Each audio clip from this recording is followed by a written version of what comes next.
धर्म संघ कोलायत से जुड़ने के लिए शुद्ध एवं शास्त्र प्रमाणित वीडियो देखने के लिए सब्सक्राइब करें।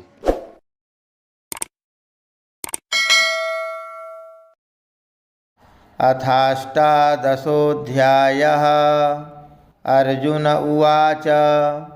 सन्न्यासस्य महाबाहो तत्त्वमिच्छामि वेदितुं त्यागस्य च हृषीकेश पृथक् केशिनिषूदन। श्रीभगवानुवाच काम्यानां कर्मणां न्यासं सन्न्यासं कवयो विदुः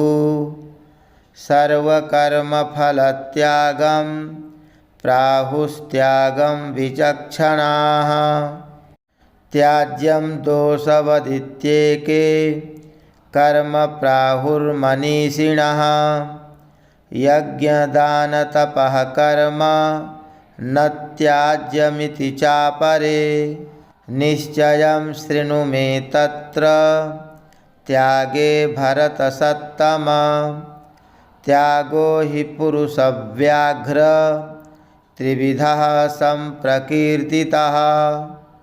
यज्ञदानतपः कर्म न त्याज्यं कार्यमेव तत्। यज्ञोदानं तपश्चैव पावनानि मनीषिणाम् एतान्यपि तु कर्माणि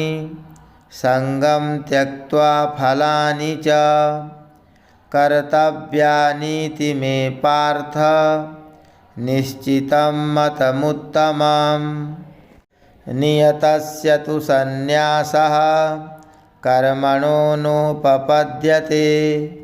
मोहात् तस्य परित्यागस्तामसः परिकीर्तितः।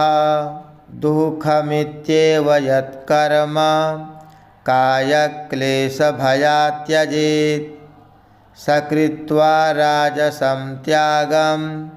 नैव त्यागफलं लभेत्। कार्यमित्येव यत्कर्म नियतं क्रियतेऽर्जुन सङ्गं त्यक्त्वा फलं चैव स त्यागः सात्विको मतः। न द्वेष्ट्यकुशलं कर्म कुशलेनानुसज्जते त्यागी सत्त्वसमाविष्टो मेधावी छिन्नसंशयः। न हि देहभृता शक्यं त्यक्तुं कर्माण्यशेषतः यस्तु कर्मफलत्यागी स त्यागीत्यभिधीयते। अनिष्टमिष्टं मिश्रं च त्रिविधं कर्मणः फलं भवत्यत्यागिनां प्रेत्य न तु सन्न्यासिनां क्वचित्। पञ्चैतानि महाबाहो कारणानि निबोध मे सांख्ये कृतान्ते प्रोक्तानि सिद्धये सर्वकर्मणाम्। अधिष्ठानं तथा कर्ता करणं च पृथग्विधं विविधाश्च पृथक् चेष्टा दैवं चैवात्र पञ्चमम्। शरीरवाङ्मनोभिर्यत् कर्म प्रारभते नरः न्यायं वा विपरीतं वा पञ्चैते तस्य हेतवः। तत्रैवं सति कर्तारमात्मानं केवलं तु यः पश्यत्यकृतबुद्धित्वान् न स पश्यति दुर्मतिः। यस्य नाहङ्कृतो भावो बुद्धिर्यस्य न लिप्यते हत्वापि स इमान् लोकान् न हन्ति न निबध्यते। ज्ञानं ज्ञेयं परिज्ञाता त्रिविधा कर्म चोदना करणं कर्म कर्तेति त्रिविधः कर्म संग्रहः। ज्ञानं कर्म च कर्ता च त्रिधैव गुणभेदतः प्रोच्यते गुणसंख्यानि यथावच्छृणुतान्यपि सर्वभूतेषु येनैकं भावमव्ययमीक्षते अविभक्तं विभक्तेषु तज्ज्ञानं विद्धि सात्विकं पृथक्त्वेन तु यज्ज्ञानं नानाभावान् पृथग्विधान् वेत्ति सर्वेषु भूतेषु तज्ज्ञानं विद्धि राजसं यत्तु कृत्स्नवदेकस्मिन् कार्ये सक्तमहैतुकम् अतत्त्वार्थवदल्पं च तत्तामसमुदाहृतं नियतं सङ्गरहितमरागद्वेषतः कृतम् अफलप्रेप्सुना कर्म यत्तत्सात्विकमुच्यते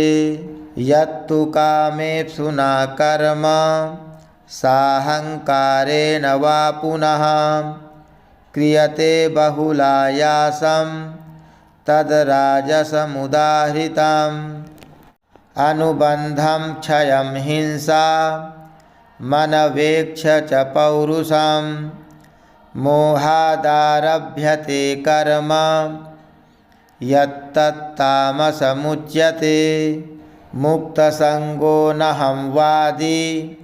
धृत्युत्साहसमन्वितः सिद्ध्यसिद्ध्योर्निर्विकारः कर्ता सात्विक उच्यते रागी कर्मफलप्रेप्सुर्लुब्धो हिंसात्मको शुचिः हर्षशोकान्वितः कर्ता राजसः परिकीर्तितः अयुक्तः प्राकृतः स्तब्धः शठो नैष्कृतिकोलसः विषादी दीर्घसूत्री च कर्ता तामस उच्यते बुद्धेर्भेदं धृतेश्चैव गुणतस्त्रिविधं शृणु प्रोच्यमानमशेषेण पृथक्त्वेन धनञ्जय प्रवृत्तिं च निवृत्तिं च कार्याकार्ये भयाभये बन्धं मोक्षं च या वेत्ति बुद्धिः सा पार्थ सात्विकी यया धर्ममधर्मं च कार्यं चाकार्यमेव च अयथावत् प्रजानाति बुद्धिः सा पार्थ राजसी अधर्मं धर्ममिति या मन्यते तमसावृता सर्वार्थान् विपरीतांश्च बुद्धिः सा पार्थ तामसी धृत्या यया धारयते मनः प्राणेन्द्रियक्रियाः योगेनाव्यभिचारिण्या धृतिः सा पार्थ सात्विकी यया तु धर्मकामार्थान् धृत्या धारयतेऽर्जुन प्रसंगेन फलाकांक्षी धृतिः सा पार्थ राजसी यया स्वप्नं भयं शोकं विषादं मदमेव च न विमुञ्चति दुर्मेधा धृतिः सा पार्थ तामसी सुखं त्विदानीं त्रिविधं शृणु मे भरतर्षभ अभ्यासाद् रमते यत्र दुःखान्तं च निगच्छति यत्तदग्रे विषमिव परिणामे मृतोपमं तत्सुखं सात्विकं प्रोक्तमात्मबुद्धिप्रसादजं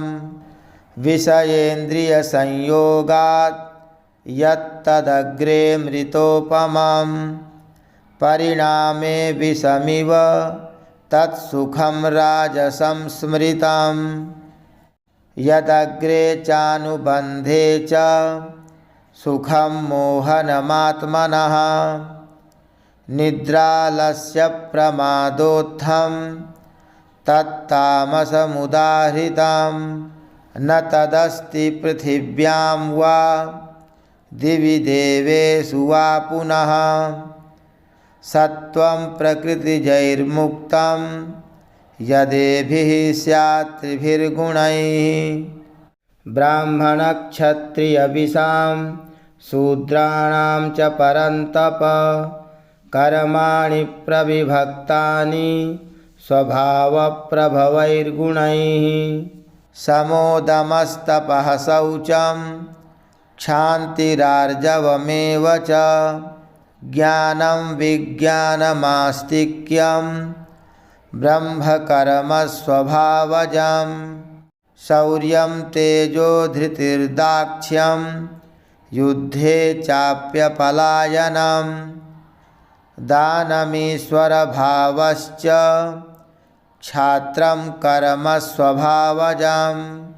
कृषिगौरक्ष्यवाणिज्यं वैश्यकर्म स्वभावजं परिचर्यात्मकं कर्म शूद्रस्यापि स्वभावजं स्वे स्वे कर्मण्यभिरतः संसिद्धिं लभते नरः स्वकर्मनिरतः सिद्धिं यथा विन्दति तच्छृणु यतः प्रवृत्तिर्भूतानां येन सर्वमिदं ततं स्वकर्मणा तमभ्यर्च्य सिद्धिं विन्दति मानवः श्रेयान् स्वधर्मो विगुणः परधर्मात् स्वनुष्ठितात् स्वभावनियतं कर्म कुर्वन्नाप्नोति किल्बिषम् सहजं कर्म कौन्तेय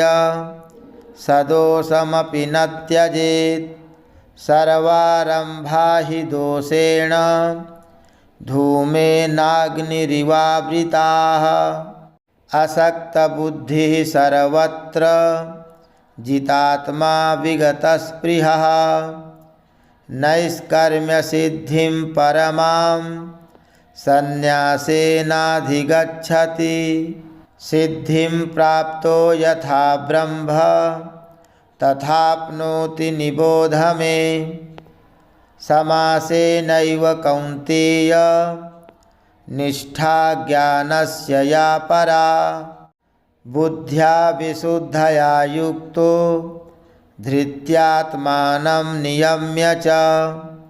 शब्दादीन् विषयांस्त्यक्त्वा रागद्वेषौभ्युदस्य च विविक्तसेवी लघ्वासी यत वाक्कायमानसः ध्यानयोगपरो नित्यं वैराग्यं समुपाश्रितः अहंकारं बलं दर्पं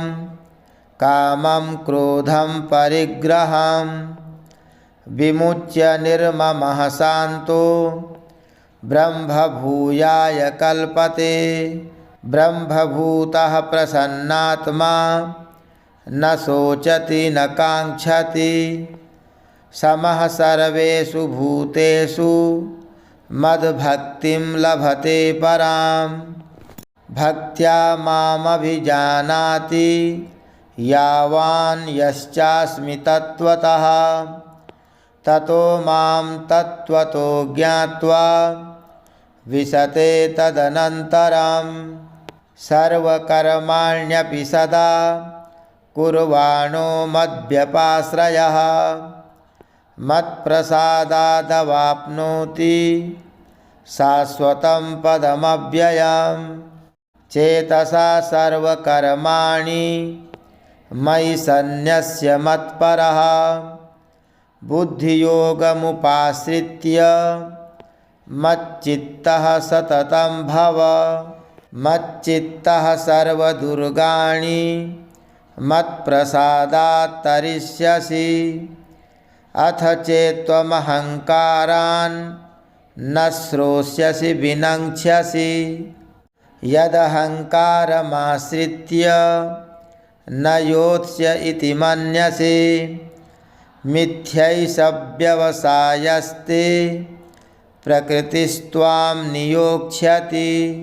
स्वभावजेन कौन्तेय निबद्धः स्वेन कर्मणा कर्तुं नेच्छसि यन्मोहात् करिष्यस्य वशोऽपि तत् ईश्वरः सर्वभूतानां हृद्देशेऽर्जुन तिष्ठति भ्रामयन् सर्वभूतानि यन्त्रारूढानि मायया तमेव शरणं गच्छ सर्वभावेन भारत तत्प्रसादात् परां शान्तिं स्थानं प्राप्स्यसि शाश्वतम् इति ते ज्ञानमाख्यातं गुह्याद् गुह्यतरं मया विमृश्यैतदशेषेण यथेच्छसि तथा कुरु सर्वगुह्यतमं भूयः शृणु मे परमं वचः इष्टोऽसि मे दृढमिति ततो वक्ष्यामि ते हितं मन्मना भव मद्भक्तो मद्याजी मां नमस्कुरु मामे वैष्यसि सत्यं ते प्रतिजाने प्रियोऽसि मे सर्वधर्मान् परित्यज्य मामेकं शरणं व्रज अहं त्वा सर्वपापेभ्यो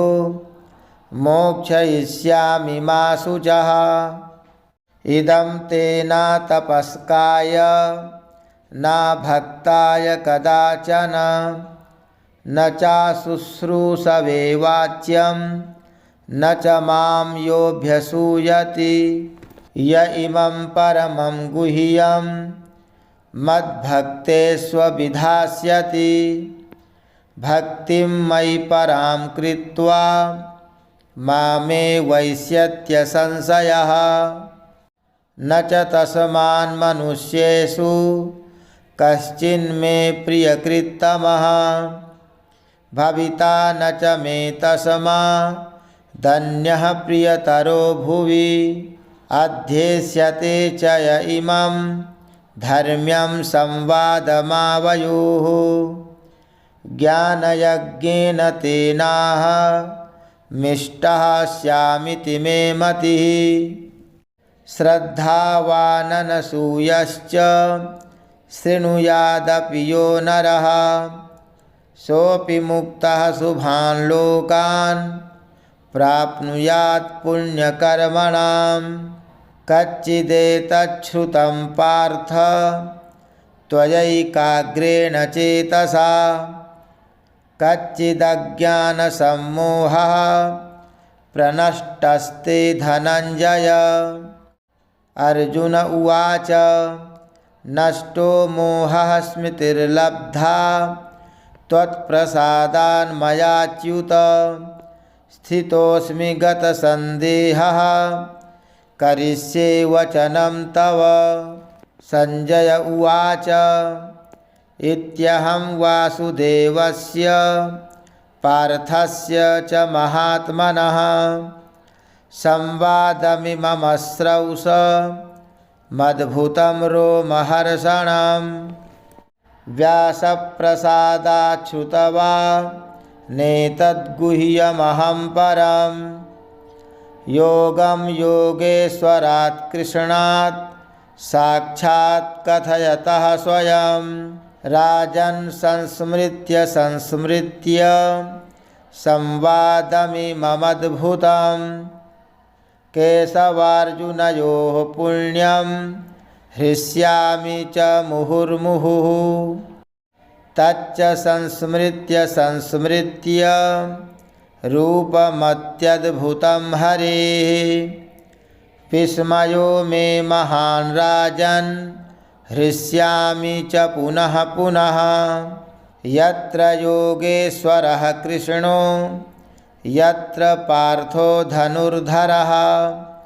तत्र श्रीर्विजयो भूतिर्ध्रुवा नीतिर्मतिर्मम